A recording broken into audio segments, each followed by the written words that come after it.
The servicepreneur's fortune is definitely in the follow-up, and in this video, I'm showing you how to create a follow-up system that will allow you to dramatically increase the number of clients that you're booking.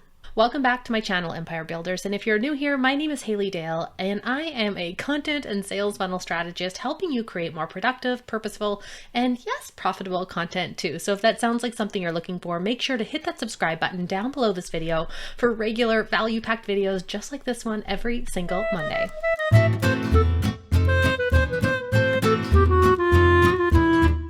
Welcome back to the final part of my 7-part series, How to Book More Clients with Your Content. We have made it to the end.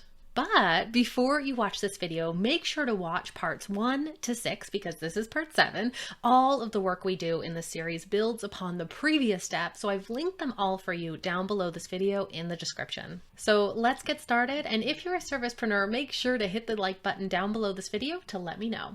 In this part of the 7-day system, we're bringing it home by talking about what you can do right now to convert more of the leads that you've cultivated over the previous 6 steps.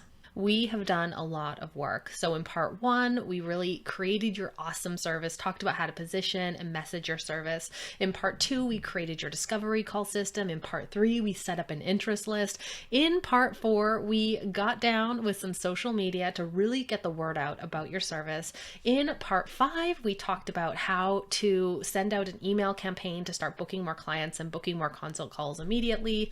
And then last time in part 6, we talked about how to use my client multiplication strategy to multiply every single client into more clients. So in this video, we have a ton of leads that we've collected through those previous 6 steps, and now it's all about the close.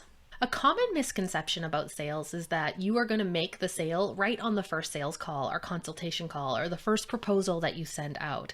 When in reality, what stats shows, InvestCrow found that 80% of sales require 5 follow-ups. Now, I'm not saying that you're going to need that many, but I am saying buckle down for the fact that you will need to follow up with people that you have talked to about working together. You're likely not going to close every single sale right there on that first call. So having a system around following up will help you make that happen and close more sales. Following up is going to be your best sales habit that you implement today. So make space in those planners for following up. Just a word of advice here though, if you are somebody who likes to create acronyms and shorten words into just their letters, following up does not have the most friendly or child-friendly acronym there. So in my planner, when I used to write myself reminders, it would be like FU, the person's name, not even realizing that that probably sent the wrong message to people who saw it. So just a word of advice that maybe you want to create a symbol for following up when you are writing that in your planner. My second little PSA here is what to do if you are nervous about bothering people or coming off as salesy. This is the number one reason that I hear from people about why they don't want to follow up. I don't want to bother them. They would have told me if they were interested. I don't want to come off as salesy or pushy. The thing to know about following up is that it is the generous way of doing business, and you can do it in a way that you are not being pushy at all, but you're really just making it easy for your prospects to take that next step if they were going to anyways. So let's get down to business. I have 3 steps for following up, and we're going to end it with an action plan that you can take to bring this 7-day series home. So step number 1 is I want you to go back to that interest list that we created in part 3, and I want you to fill it out with the leads that you have come across from the previous 6 steps. The second thing that you're going to do there is you're going to categorize your interest list. So I want you to categorize them by hot connections or warm connections. So who are those people who are very interested in working together? You maybe had a sales call with them. And then who are the more warm ones who maybe interacted with some of your content through this series? You categorize them as warm because you're not exactly sure if it is a heck yes right now. So go through, get the interest list up to date, and then give them a categorization of hot or warm. So for step 2, we want to follow up with those hot connections first. We're going to prioritize the ones who are more likely to say yes and become clients. Your hot connections, you can think of them as anyone who's expressed a direct interest in working with each other. So they're very solution aware. If we're thinking about the awareness scale, they are solution aware. They know what it is you do. They know how it works, and they know it is what you offer. And they're likely aware that that is the solution for them, whether or not the timing is right. So I want you to follow up with them and I want you to get direct to the point. I have a little template here for it that you can use a swipe file to respond to them. So you can write back saying, hey, first name, just wanted to check and see if you're still interested in getting help with, insert what you do here. I have a couple of spots for the time period that you're booking for and would love to jump on another call with you or a call with you to see if one of them might be a fit for what you're looking for.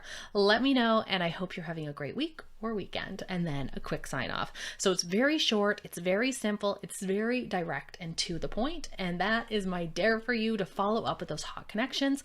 Take that swipe file and make it your own, that swipe template, and get reaching out. Step number 3 is to follow up with your warm connections. So these are the ones who have maybe expressed an interest in solving the problem, but not necessarily in your solution. So when we're thinking about them along that awareness scale, they are the people who are problem aware. They know they have a problem. They know they want to solve it, but they're not quite solution aware, as in, I know that your solution is what I need to solve this problem. And so tell me when and how and where to sign and where to jump in. So they're not quite at that stage, but they might be pretty close. And that's where this following up process comes into play. So we want to get in touch with them from a place of service and a place of generosity, from a place of checking in and a place of just building connection with them and engagement. So for those warm connections on your interest list, here is my little swipe file that you can take and tailor and reach out to them. Hey, first name, how is everything going? I saw your put in something that you noticed recently that they're doing on their social media page, on Instagram or Facebook, or just something that they're up to. I came across this resource related to what they're doing or what their business is all about and thought you might find it useful. Our whole point here is just to get that conversation going. Treat it like a direct message. That's actually where I would reach out with this one, and just use it as a way of getting that conversation rolling. So it's all well and good to do this following up process right now. And I think that's the perfect way to end this 7-part series. And just a reminder, you can take this series out anytime you want, any of this full steps that we've done together, and you can use it to really start like revving up your booking and client booking engine here.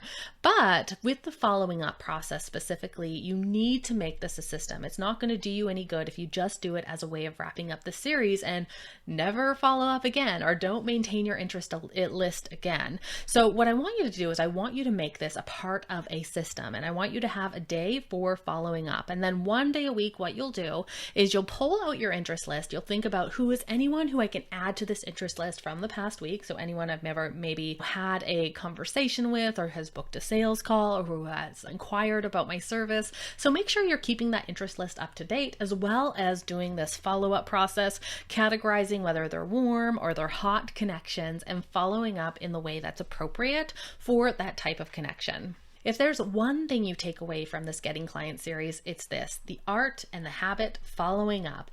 This is the most important sales habit that you can have, and it's why we saved it for the end, saving the best to last. So let me know in the comments, what has been your biggest aha or question from this overall series? I would love to know, as well as if you want more like this, or if you have specific questions that you want me to create videos around. Then, if you want more videos like this one, make sure to click the next video on your screen and subscribe for new value packed videos just like this one every single Monday.